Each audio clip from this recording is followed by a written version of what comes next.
Warning, Alien 3 spoilers ahead. Many fans were majorly disappointed with Alien 3. This was mainly due to the killing of Newt and Hicks right at the beginning of the movie, but there were other major plot holes. One of these was the mysterious alien egg on the Sulaco. We see it right at the beginning of the movie, underneath the flooring. This egg apparently releases two facehuggers, a regular one and also a super facehugger, also known as a queen facehugger. The queen facehugger manages to somehow gain access to Ripley's cryo sleep pod and impregnate her, and then magically vanish from the nearby area. The regular facehugger hitches a ride in the emergency pod, which is jettisoned to Fury 161, a planet containing a supermax prison full of cockneys. If the writers simply excluded the egg and had just the facehugger, the whole series would have made more sense. But there is an egg. How on earth did this egg get there is a topic which has been debated for decades. There seem to be three major theories. 1. The queen alien had an emergency egg inside of her. Number 2. There were actually two squads on the Sulaco, one to rescue the miners and one to recover the eggs. Number 3. I hope this isn't true, but possible. Bishop did it. Yes, I did it. I put those eggs on the Sulaco. I did it. Okay, I did it. Can I continue? Okay, so the first theory is that the queen had an emergency egg. The egg sac helps lay large quantities of eggs, but the queen can still lay an emergency egg, which contains a super facehugger, in situations where the hive faces extinction.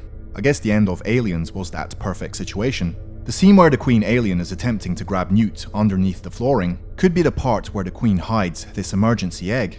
Okay, I can buy that. Except, doesn't the Sulaco have a system which detects unknown life forms? Anyway, number 2, the two squads. As cool as the Marines were, they did seem very inexperienced, especially Gorman. Why would Weyland-Yutani risk such a valuable mission with such an inexperienced team? While maybe rescuing the miners was a low priority mission, the real mission was to recover the eggs from the derelict. This is where the highly trained team were sent. The second team on a second dropship brought the eggs back to the Sulaco. Now why would they randomly place an egg underneath the flooring is anyone's guess. Perhaps they wanted to impregnate Ripley, Newt and Hicks. But why would you risk crashing the Sulaco, knowing a xenomorph would wreak havoc aboard the vessel?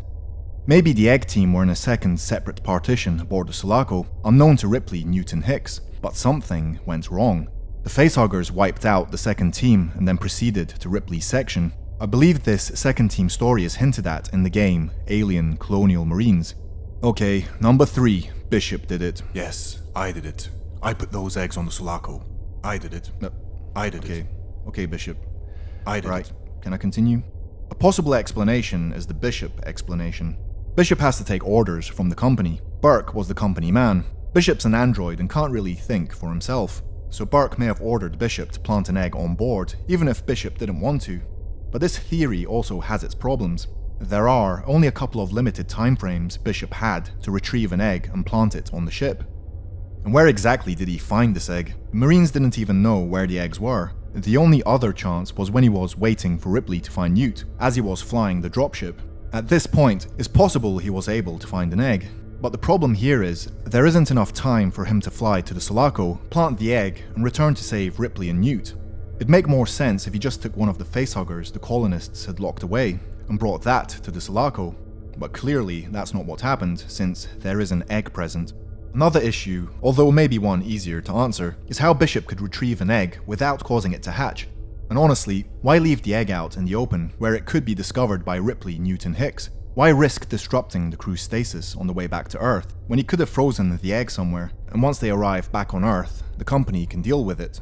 Anyway, as you can see, it's a mess. The truth is, even the writers don't know how the egg got there. I did it.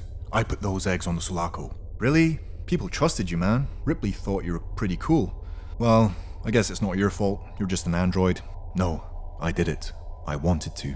Really? That's cold, man. It's evil. Pure evil. What? Bishop? Why'd you have a kitten? Put the kitten down, Bishop. Want to see a magic trick? Oh, are you sick? Well, I guess the moral of the story is never trust an android.